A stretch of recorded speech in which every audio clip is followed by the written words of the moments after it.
Thanks for joining us for Rivers to Oceans Week and for our webinar today on freshwater connectivity, fish passage, and the Canadian Aquatic Barriers Database.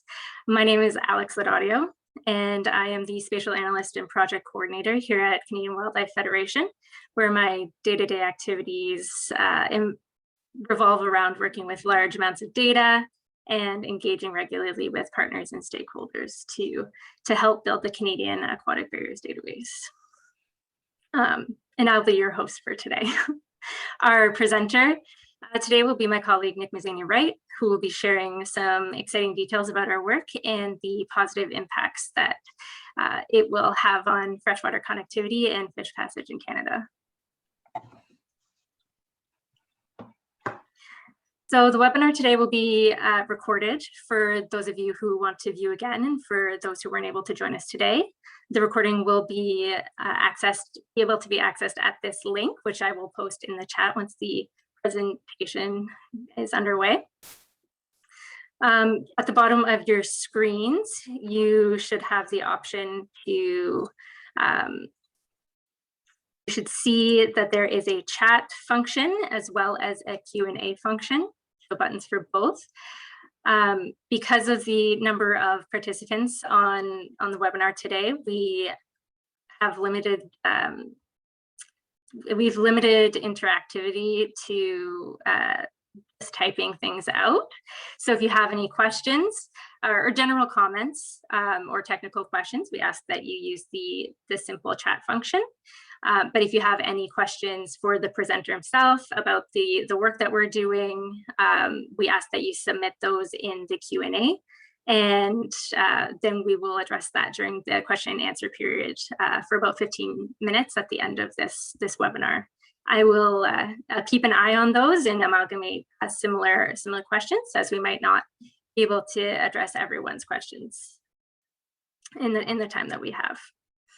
And one last point, if you, for some reason, get disconnected, you can rejoin the webinar using the initial link that you joined with.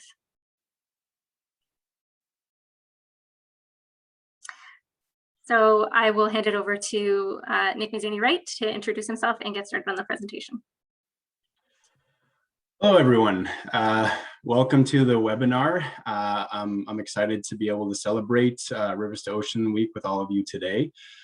Just a quick introduction to myself. So as Alex mentioned, I'm Nick Mazzani-Wright. I'm a spatial ecologist here at the Canadian Wildlife Federation, focusing on freshwater connectivity and fish passage. And what does a spatial ecologist do? Well, what it means is that I take information, research, and data that's collected on the ground, and I use it to construct models to allow us to assess, analyze, and prioritize barriers and other types of conservation action to allow us to improve freshwater connectivity and fish passage. And so my main roles right now with CWF are as the manager of the Canadian Aquatic Barriers Database, which will be the main topic that we discussed today. But I also manage some watershed scale connectivity planning work that we're doing in British Columbia that actually allows us to get from the planning phase to the actual implementation and restoration of barriers on the ground, and we'll touch on that a little bit as well. So very quickly, what we'll talk about today is we'll spend a little bit of time talking about what exactly do we mean when we talk about freshwater connectivity and fish passage. We'll explain a little bit some of the work that CWF does around research, as well as implementation and programs to conserve and restore connectivity. And then we'll spend the bulk of our time talking about the Canadian Aquatic Barriers Database, which is a tool that we're really excited about and happy to share with you all today. And then we'll talk about the launch of the CABD to the public. We're just in the testing phase right now, but over the next couple of months, we'll be able to actually release this to the public. And then talk about what the future holds for the CABD, because I think there's a lot of exciting opportunities for the tool to support some great work across the country. And then, as Alex mentioned, we'll try to leave about 15 minutes for questions and answers at the end.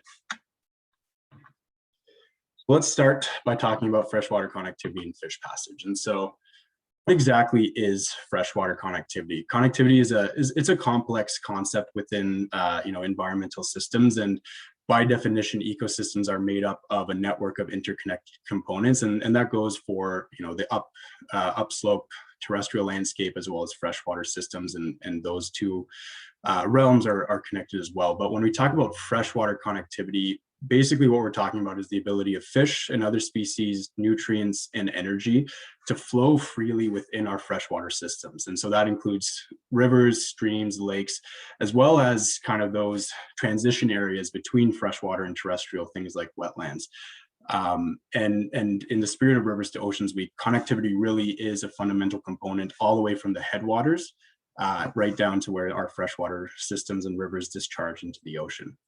And so connectivity really mediates so many core ecosystem functions and structures. It determines the ability of species to disperse and where certain species live out their life histories, not only fish species, but macroinvertebrates, insects, amphibians as well. The connectivity to the floodplains and the riparian areas allows for the input of nutrients and energy into freshwater systems. And so you can really think about connectivity as freshwater connectivity as the ability for these species, for these nutrients and these energies to move freely without being obstructed in any way. Although there are some natural obstructions to connectivity that we'll talk about. So there are kind of four different dimensions at the core that we can think about freshwater connectivity from that perspective. The first one being what we call longitudinal connectivity, or the upstream downstream. So the ability for species, nutrients, energy to move up and down rivers and lakes without being restricted. And so this is really important for fish passage as well as other processes. And then the second dimension is actually lateral connectivity. And so while we do try to draw a line between the terrestrial or the upland environment when we are looking at freshwater connectivity, there is these transition zones where the stream or the lake itself is connected to the upland environment.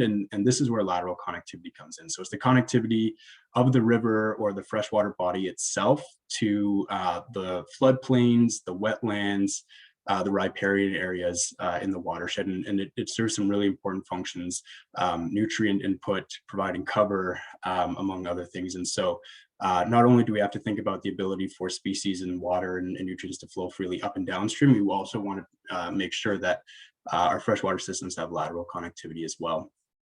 And so the third spatial dimension is kind of that third axis, which is vertical connectivity. And what that is the connectivity of the river and stream bed to some of those important groundwater sources or subsurface flows. These groundwater sources are often higher in oxygen content and are cooler than some of the surface water. And so these cold water influences where there is that vertical connectivity forms really important habitat for certain species in terms of providing refuge from high temperatures, providing cover, providing habitat for them to survive the winter in these pockets where there are these oxygenated zones. And then finally, the non-spatial component, but an important component of connectivity is time or temporal connectivity. Every freshwater system has a natural flow regime where in Canada, for the most part, the water levels and flow levels peak during the spring as the snow melt begins. And you often find the driest part of the year at the end of the summer into early fall. And so areas that are connected at the high water times of year aren't necessarily connected at the low water times of year. So there is this temporal component of lateral, longitudinal, and vertical connectivity that does fluctuate naturally, but the temporal connectivity can actually be exacerbated by certain anthropogenic or human-made impacts. And so we'll talk about that a little bit as well. But basically, those are the four ways that we can think about connectivity, how we can improve connectivity, and what is impacting connectivity. So what are some of the things that can disrupt or create barriers to connectivity? Well, there can be natural features like waterfalls and debris flows. and each of these natural features are going to impact connectivity in a different way. Certainly, there are waterfalls out there that restrict the movement of fish species, but they still allow for the downstream movement of nutrients and energy. And then there are some impacts of things like rock slides or debris flows. This is the Big Bar landslide that occurred a couple years ago in the Fraser River in BC. This is a natural process that occurs, but unfortunately had a negative impact on the fish species, on salmon, on Pacific salmon in the Fraser River, and has had a hugely detrimental effect. And so while we do think about connectivity as the impact that humans are having on connectivity and how we've changed some of these systems, there are these natural occurrences that do happen, and there are some natural instances where we might want to step in and actually help to restore some of that connectivity when there are such important occurrences like the Big Bar, which supports a huge salmon run, and almost completely blocked them when it happened. So there's also some indirect aspects that can affect connectivity. So changes in the surrounding land use, the removal of riparian vegetation, deforestation, the hardening of surfaces, all of that changes the dynamics of how sediment, how soil, how nutrients flow into the system, and it can create some barriers to connectivity in that it can fill in important habitat. Soil and sediment coming into system can smother important spawning gravel for species like salmon, and so they lose that connectivity, the ability to move through some of those systems and make use of them. Contaminants can also create barriers to connectivity, where if the water quality just isn't of a sufficient level to support the species of question, they can no longer move through. And another important human impact is water withdrawals.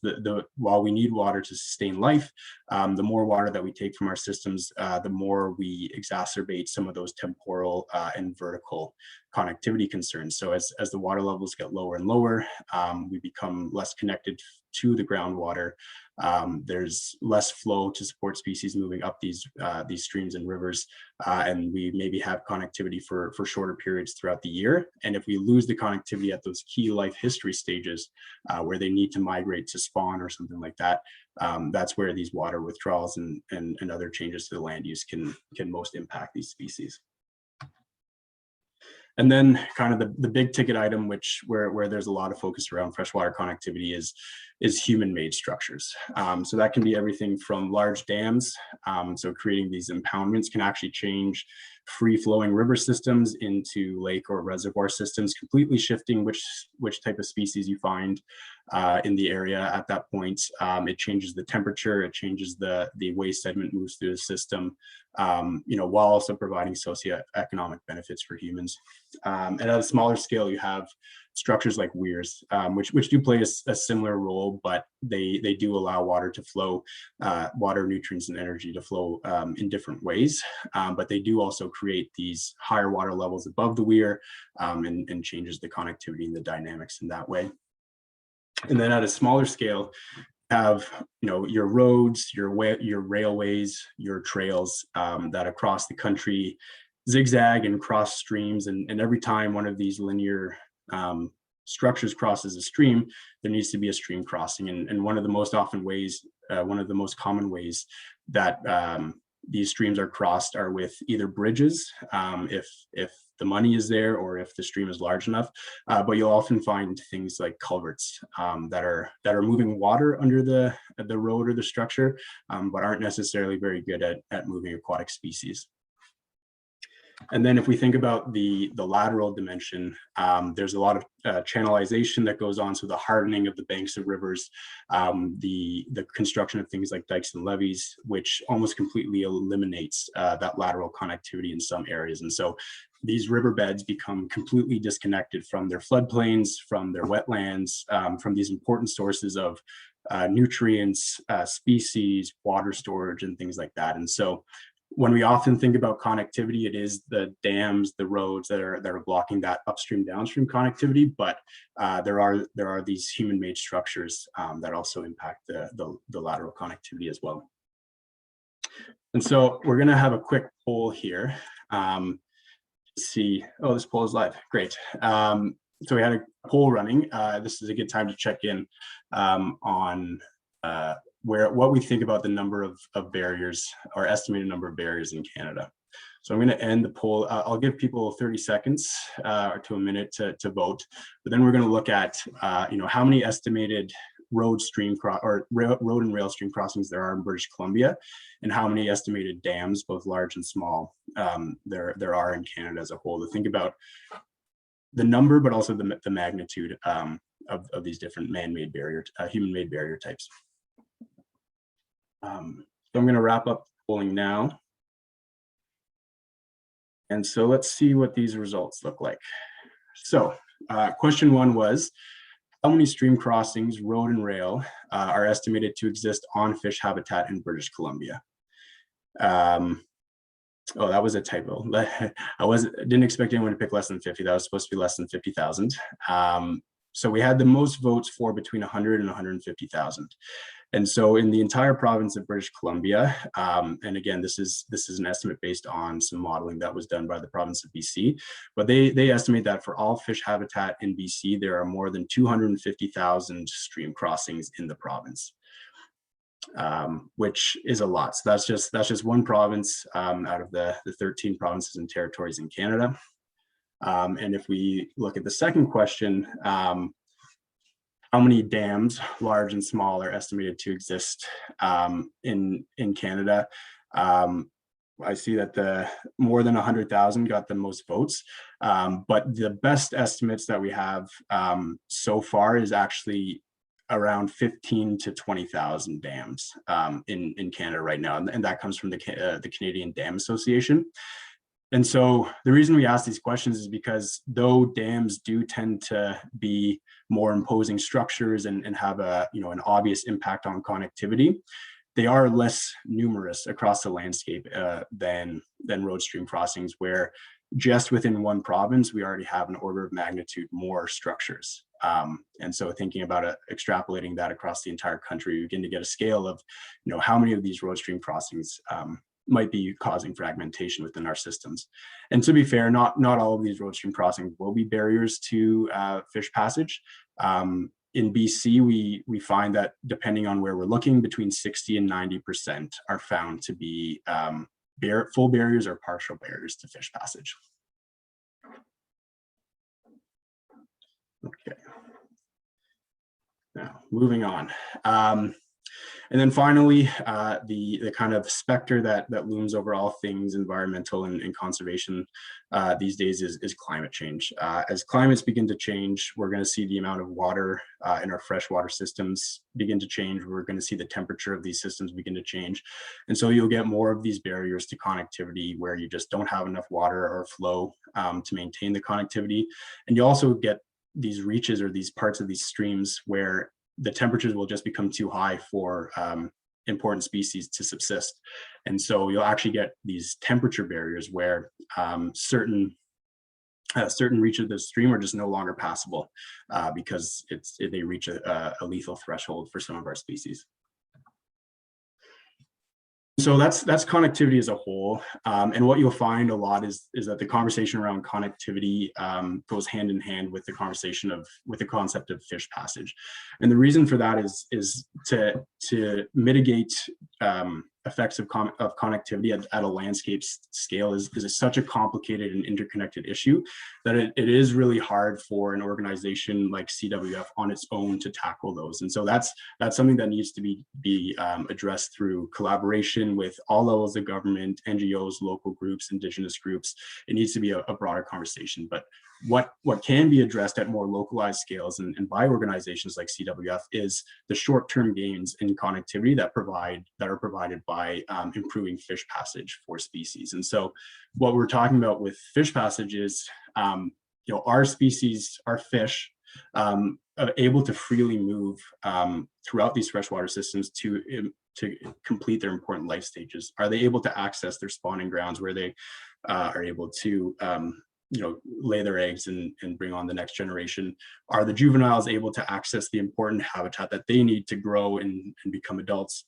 Are they able to access important groundwater fed pools that can sustain them over the winter. And so when we look at fish passage, we really want to try to identify these barriers that are disconnecting systems in a way that they can't complete part of their life cycle. And so by ensuring that we improve connectivity, or by attempting to improve connectivity, we can increase the resilience, the diversity of the species, as well as maintain some of the ecosystem services that they provide. And so the more habitat patches that are connected, the more resilient species is going to be, the more likely they're able to bounce back from certain impacts to one stream reach or one habitat patch, because there's an abundance of different types of habitat that they're able to access due to sufficient levels of connectivity. And connectivity, which is beginning to be more studied in the scientific world. There have been links to show that by increasing connectivity, you can actually increase the diversity, not only of the assemblage of fish species, so the number of fish species that you find in a system, but also the genetic diversity within a single species. And so just by providing connectivity and habitat, you allow for more intermingling within the species, and you improve diversity that way. And then you also maintain the important ecosystem services. So things like, for example, one of the most famous examples is the Pacific salmon, who spend 2 to 4 years in the Pacific Ocean, absorb all those marine nutrients, bringing them back to their freshwater systems. And when they die off after spawning, those nutrients get released into the freshwater system and enrich them. So connectivity and fish passage in particular are all ways that we can help increase those, or maintain them at least. And so while there are some of those other natural or broader scale factors that impede fish passage, a lot of fish passage work, and certainly CWS, focuses either on human-made structures or other physical barriers that are having a localized effect, where we can get someone to go in on the ground and restore or remove that barrier. And so a lot of CWF's work has started to center around fish passage and connectivity. So we've been involved in Chinook salmon research in the Yukon River, using tagging to track migratory spawning Chinook and figure out where their destinations are, as well as measuring the effectiveness of the fish ladder, as you can see here. So there's a dam on the Yukon River that's equipped with a fish ladder that should allow some salmon to pass, but we don't know how effective it is. And so we did some research that allowed us to start to get at that, and we're just looking at the end of that now and combing through the results. And so it's kind of one of the most important areas of research around fish passage, is how effective are some of our measures at helping fish get around these barriers. We also undertake American eel research and advocacy. So we look at the effects of hydropower facilities on American eel and advocate for better management practices to protect and conserve the species. We're also undertaking that watershed scale planning in BC that I talked about. So we've actually selected 4 watersheds in BC to map, identify, and prioritize the barriers that we think are going to have the greatest improvement in connectivity, and actually collaborate, build local relationships, work with local groups, and then get boots on the ground and implement construction projects to remove some of the barriers and replace them with structures like this clear span bridge, which you can see here. And as part of that, we've actually just released a guide that kind of compiles all the resources, best practices, lessons learned that we learned over the course of implementing this.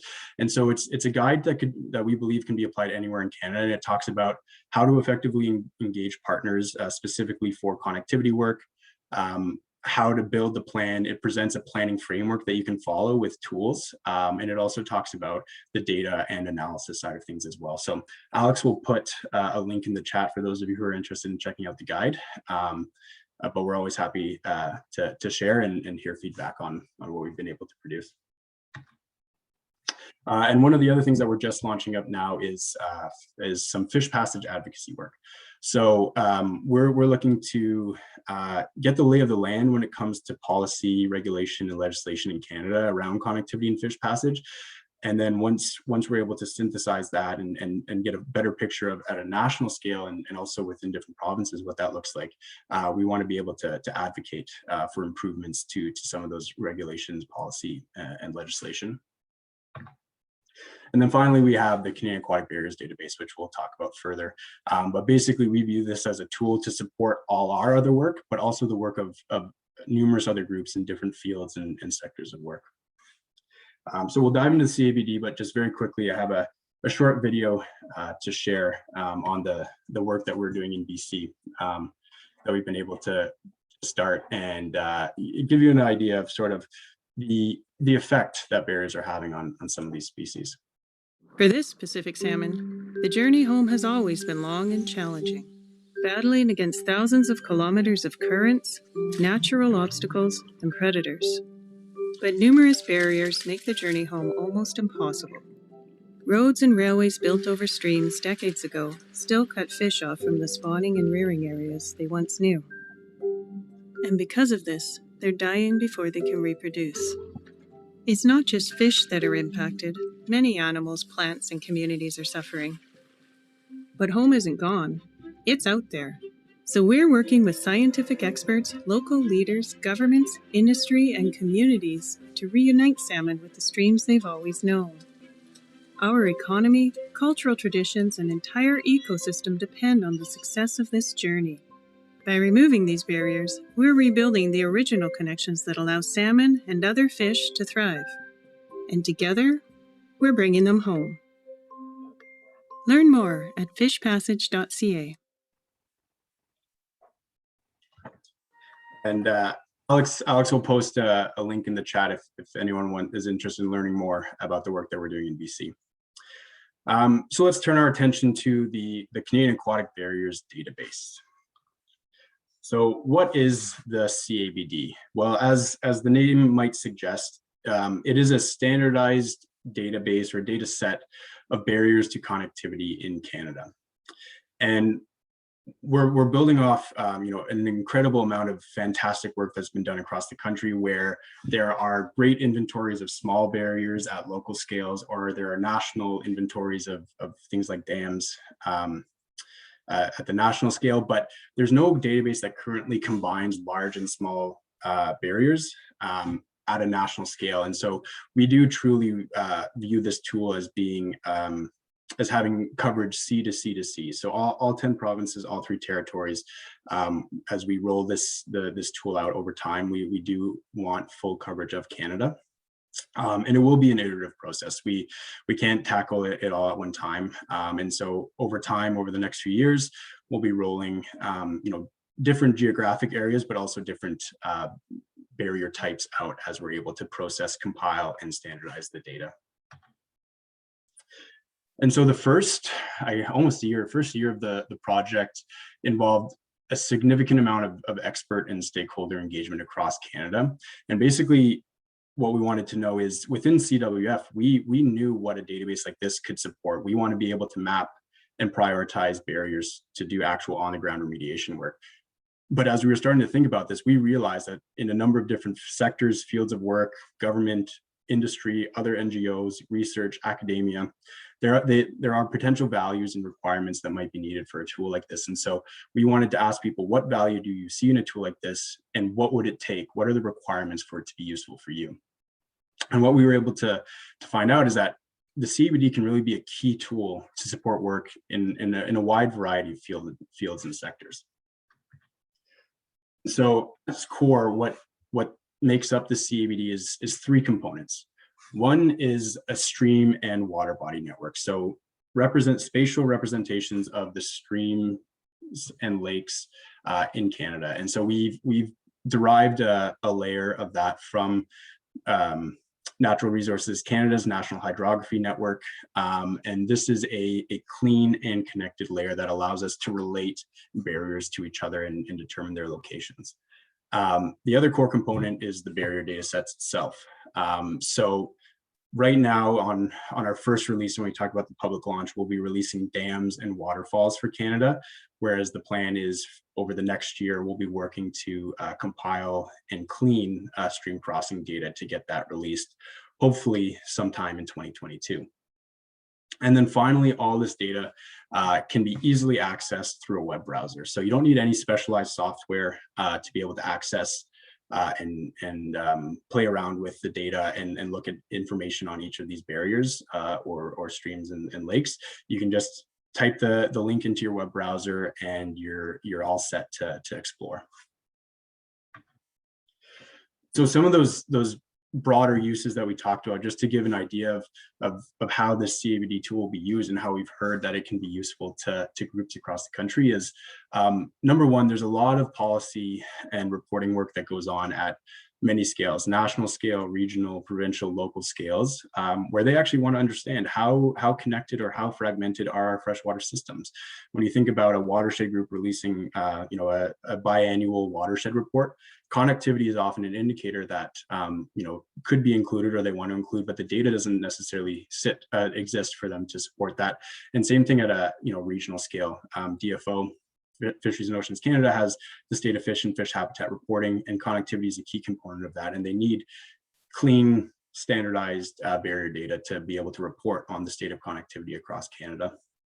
And we hope that, as this data is analyzed and applied, what the outputs can support policy decision-making by actually quantifying the magnitude of effects that barriers are having across our freshwater systems in Canada, and really draw attention to connectivity is an issue that needs to be legislated, it needs to be regulated, it needs to be the focus of policy.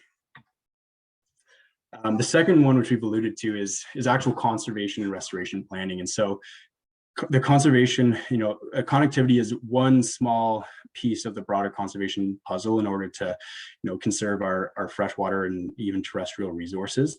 And there's only so much funding to go around. And so the idea with having a comprehensive barrier data set is that we can actually look at which barriers are going to give us the biggest quote unquote bang for our buck. So for the amount of financial investment, what are the ecological benefits? How much habitat is each barrier opening up?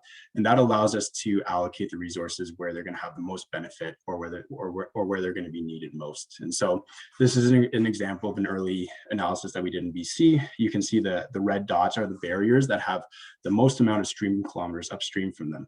And so those barriers, theoretically, they do need some field verification and have people actually go out and assess them, but those would be the highest value barriers in terms of return on investment. And so we hope to be able to, within CWF, undertake this type of work, but also support other groups who want to undertake this type of work as well.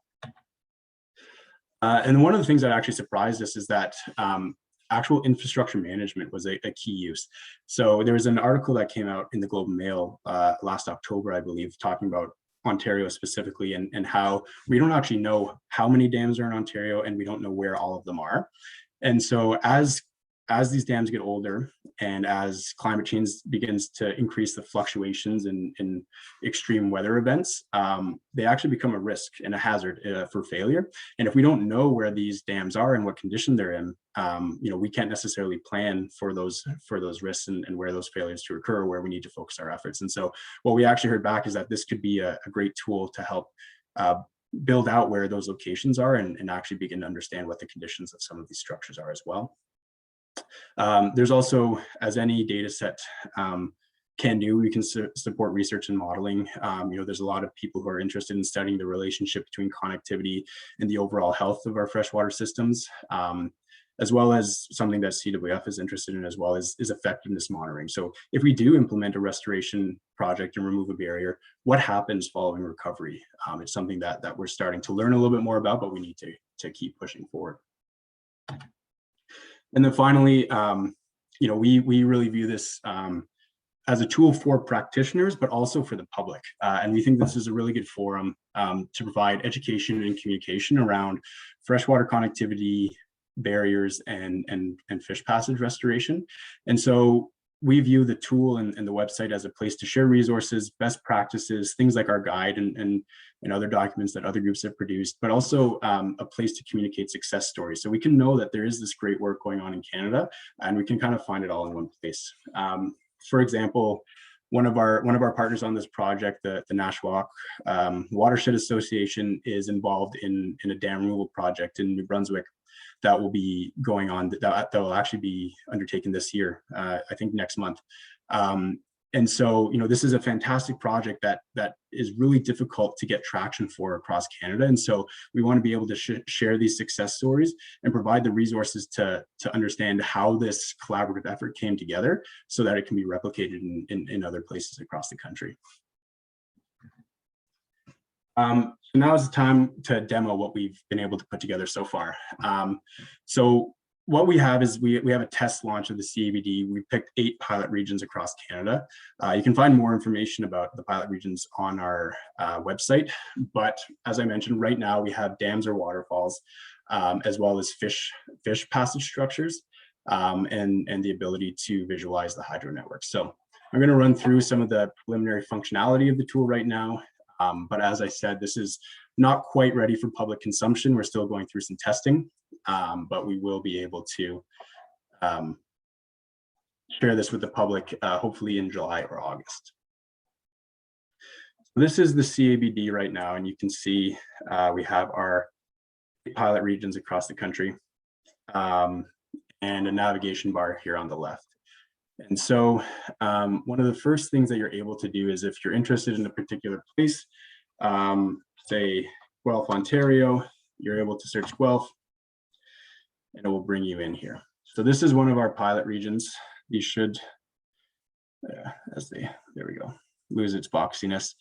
If you're interested in Guelph, this is the Grand and Credit River systems in Ontario. And so you can see here, we have our layers. We have dams symbolized by color for their passability status. So red are full barriers, yellow are partial barriers, green are fully passable, and purple are unknown. So no one's gone out to look at it or assess it, and we don't know the status. We have waterfalls, which are symbolized by these triangles here, same color coding system, based on passability status. And then you'll see these blue dots. These are actually known fishway structures that were originally compiled by Steve Cook in his lab at Carleton University, but they have handed that over to us to maintain and manage into the future. And so you can turn all the different layers on and off if you're just interested in a specific barrier type. And you can also zoom in on the barriers and click on them to get more information. So if I'm interested in this dam here, you can see this is the Bing Weir 3. This is the information that we're able to have on it right now. We are working to fill this in over time, and that's part of what we're doing during this testing phase. Really what we're in right now is a compilation phase. We're compiling and standardizing what we have, and then we move into phase 2, which is start to fill in data gaps, both in barrier types, but also what we know about each of these barriers. And so you can see that this dam is actually associated with a fish passage structure. So we click on the fish passage structure. It's able to tell you that this is a Denil fishway on the Dunville Weir number 3 that has a bunch of different attributes that you can look at, including the species that are known to use it, among other things. And what you can do is you can actually turn off the stream and river network as well, but you can also view satellite imagery. So if we turn this off, we can actually come in here and we can see dam structure or weir structure here, and we can actually see that this is the fish passage structure that helps species get around it. And so we have this right now in our 8 pilot regions, and that'll be what we launch. But over the course of this year, we'll be working to expand that. And finally, the last piece of functionality I want to get at is that we can actually download some of this data right now. And so if I want to download all information about all the barriers in this section right here, I can click, I can open up export data. I want the current map view. It will actually download a CSV that allows you to look at all the attribute information that we have for all of these barriers. And so right now, this is only available in spreadsheet format, but we will be working to add other formats as well for download as we begin to expand over time. So that's the demo. We're pretty excited, and right now the functionality is limited because really the core deliverable that we want to have is a quality data set for people to use. But over time, we hope that we'll be able to add more functionality, and I'll touch on that in just a second. So as I said, we're doing some testing with some of our partners and stakeholders just to get some feedback. We have some last minute troubleshooting to deal with, but we hope to release this tool live to the public in July or August. And so we hope to afford you and the rest of the public the opportunity to explore, share, and also provide feedback to us. We're really interested in the grassroots aspect and opportunities that the CBD provides, because sometimes no one knows the landscape better than the watershed groups or the public who walk these streams and rivers and lakes all the time, weekly basis, and we're never going to be able to find all these barriers without the help of both practitioners, but the public as well. And so what comes next for the CBD? So as I mentioned, the first release will just be those 8 pilot regions so that people can get a taste of what is the CBD, what's the data that's included, what will this product look like when it's finished. But over the course of this year, and we're hoping to get there by March 2022, is to have the stream and river network and dam and waterfall data released for the entire country. And then as we get into 2022, later in the year, begin to roll out that stream crossing data. So get to know where these road and railway crossings are and add those data to the tool as well. And again, continue to build partnerships and foster engagement across the country, because while this is, CWF had the funding to be able to kickstart this initiative, this isn't one that will be successful without the great engagement that we've had to date, and hopefully that we'll continue to have as well. And it's been really one of the best parts of my job, to just see the enthusiasm to come together and build a tool that can benefit many people across the country. Then finally, one of the things that we're also really excited about in the next couple of years is that we actually want to develop a public mobile application for your smartphone or tablet that will allow you to go. You can walk your local stream, your local river, and you can actually help us map barriers and add data in a citizen science type of way. So we want to foster, give, not that people need a reason, but have people get out and explore their freshwater systems and think about how some of these structures that maybe you pass every day but haven't thought about the impact that they're having, get people out and thinking about that. But it will also be an incredibly valuable source of information for us. And so we're really excited to get started on development of this and get the public involved in this project. And so just before I wrap up, we have been lucky enough to secure funding to do this work, and it is really a passion project for myself, Alex, and our colleague Nick Lapointe. But this project was supported by contributions from Fisheries and Oceans Canada and the RBC Foundation, as well as CWF dollars as well. And I would like to extend a special thanks. I won't go through all of them, but all these organizations have played an active role in advising this project from its inception. And so we would not be where we are today without all of these organizations and their representatives. So really want to say thank you to them and all the valuable feedback that they've been able to provide us. And so with that, I think I'm just a bit early, but about on time. I want to thank everyone for tuning in today and listening to the presentation on freshwater connectivity in the CABD. And Alex and I are happy to take some questions now about anything you heard in the presentation today or anything else that you might have on your mind. Nick. So we have 2 questions that came in during the presentation.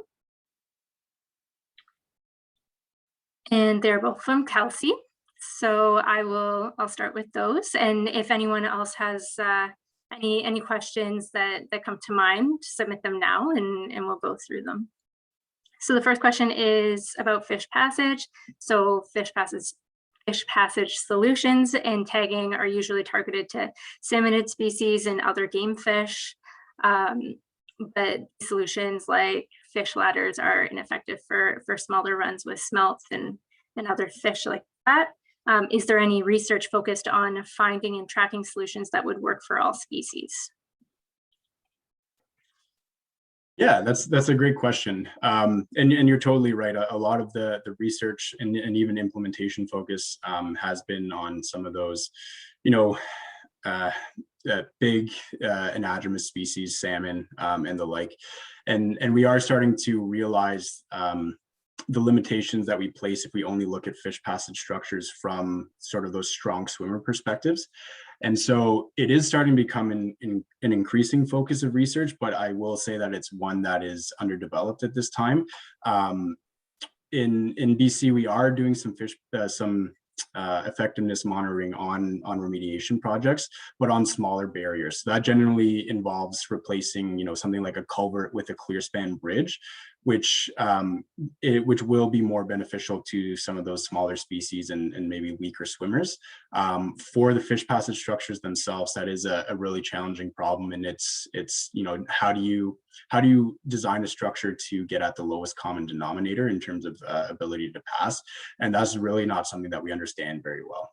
There have been a few papers that have been released recently that are starting to look at that question, but it's a really challenging one, and one that personally and professionally I think needs further exploration in the field of study. Great, thanks, Nick. Our second question is revolves around how we're going to be working with smaller groups like watershed management groups. So the question is, what actions are you taking to encourage collaboration and collection of standardized data with watershed groups or streamkeeper groups? Yeah, that's a great question, and one that we've thought a lot about, because it is very challenging from a national perspective to interact with all these grassroots organizations across the country with CWF. And so what we actually hope to do is build these engaged networks within each province or maybe within each region that will provide a forum for everyone who's interested in fish passage, in connectivity, in barrier remediation, to come together, and the CABD can kind of be a binding factor for let's not reinvent the wheel. Let's not duplicate effort. How can our work benefit your work? How can your work benefit our work? And really find those opportunities for mutual benefit. And so over this coming year, that's where we'll be really implementing, especially as we start to get into the smaller barrier types like the stream crossings. Those are going to rely much more on local organizations for data, but we'll be looking to implement kind of those provincial scale groups and start to bring people to the table and understand who wants to be there and who needs to be there. And one of the things that we're actually looking at this year is doing a synthesis of for stream crossings of barrier assessment protocols to determine their passability, and look at what's out there and see if we can actually come together and find some common attributes or a common structure that's that groups employ across the country, and see if we can work with organizations across the country to not necessarily adopt a standardized national one, but I mean, that would be beneficial, I think, in my mind, but at least get at a few key attributes, that everyone who's going out and assessing these barriers is collecting, so that we can have this standardized repository. And I think that another way that CWF specifically can work with local groups beyond creating these collaborative environments is to work on grant applications and things like that to actually pay to get some of this work done. We have a lot of great local relationships with the work that we've been doing in BC, and one of some of the capacity that CWF has to contribute is the ability to put the time in to write the grants, even if it's just providing a letter of support, things like that, but also some of the expertise for how to implement some of these remediation projects and things like that. So I think that there are a number of ways that we can work with these local organizations, but the key for us is that it has to be a relationship based on reciprocal benefit. We don't want to just be this national organization that comes in, takes data, and walks away. Yeah, Nick, I would just add that down the road, once we have the CABD set up, we certainly have an interest in creating some kind of app that would allow citizens to visit some of these stream crossings and provide just some basic non-expert level data on whether or not those crossings are barriers, or whether a mapped dam is actually still there, or to identify new barriers that we may not have in our system. So that's maybe 2 or 3 years out, but that's definitely a plan that we have.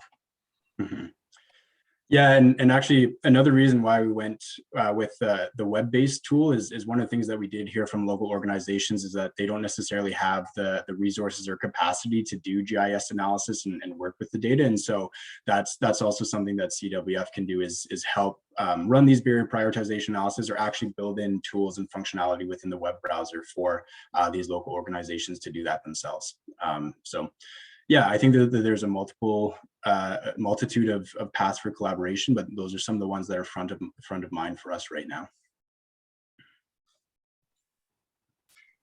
Great, and just as a follow-up, to clarify, a lot of those measures, will we be documenting those and providing like technical guidelines to volunteers and members of those groups? Yeah, so one of the goals of the review and synthesis of existing protocols is that we would have a standardized protocol that we could provide some best practices. So not only just a data sheet of what you should collect, but also how it can be collected and measured. And certainly as we continue the development of the CBD, that our goal is to have a resources tab that will allow groups to go in and actually, we play a curator role of some of these other resources and best practices across the country. And so we can facilitate that exchange of information that way as well.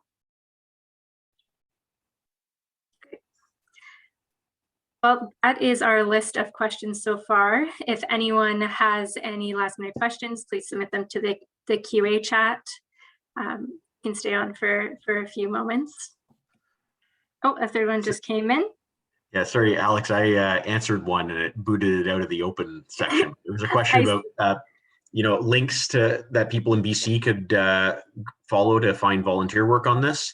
And my recommendation was to look up the Pacific Streamkeepers Federation. They're a group that we work with throughout the province, and they've got local chapters and watershed groups they're connected with throughout the province, and they do excellent work. So strongly recommended. Trout Unlimited in areas as well would be another good one. And then there's other local groups too.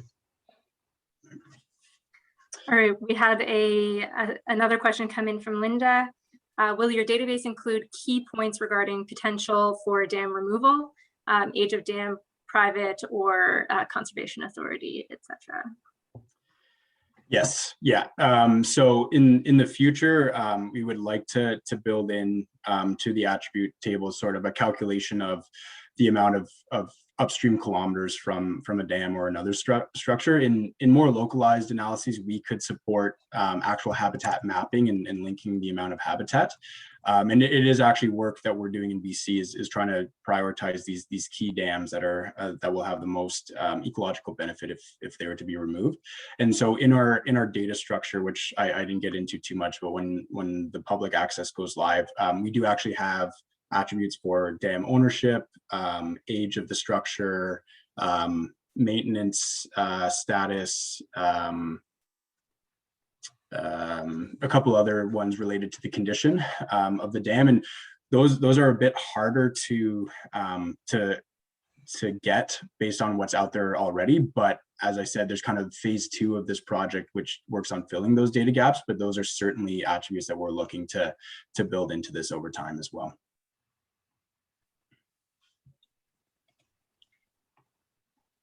Okay, so those are all our questions so far. We have about 7 minutes left on the webinar, so we can take a minute in case there's any last minute questions. Otherwise, we can sign off early. Mm-hmm. Yeah, while anyone might be thinking of some last minute questions, our website is a really great place to learn more about the work that we're doing. All of the work that we're doing are related to connectivity and fish passage, not just the the CABD. And in addition to that guide document that we put together for, what are the best practices and the planning framework to do watershed scale connectivity planning across the country, we will also have examples of some plans that we produced in BC that we're just putting the finishing touches on, that will be available as well. So you can hopefully in the next month or so go on our website and look at some of these actual outcomes of this prioritization process that we've been able to undertake, and what the planning process looks like with some concrete examples.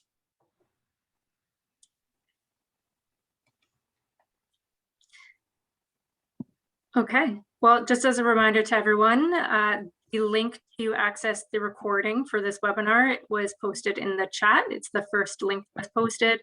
And then following that, the link to our practitioner's guide for watershed planning in BC is next. And the third link being the link to extra work that we're doing in BC. That'll bring us to, or bring you to our Fish Passage webpage. Okay, well, if that is it, we can wrap up a few minutes early. But I really want to thank everyone for tuning in to the webinar today. We're really excited to share the CABD and in the ramp up to the public launch, and continuing to get feedback on that. So we will have some more communications from CWF that will be going out throughout the summer from our webpage and social media. So if you are interested in keeping a tab on that as well, make sure you look in those locations. Additionally, if you would like to talk further about the CABD or other work that we're doing, I'll put my email in the chat now, and feel free to send me an email, whether it's about just learning more about the CABD, talking about how we can develop data sharing relationships. If you'd like to be involved in providing feedback as well, we're always happy to chat and discuss the project and pursue those opportunities for collaboration. So I'm going to put my email in the chat now. And you can feel free to send me an email, and we can chat. But with that, I will let everyone go and enjoy their Mondays. But happy Rivers to Oceans Week, and thanks for tuning in, and looking forward to hopefully talking with a few of you at some point. Thank you, everyone.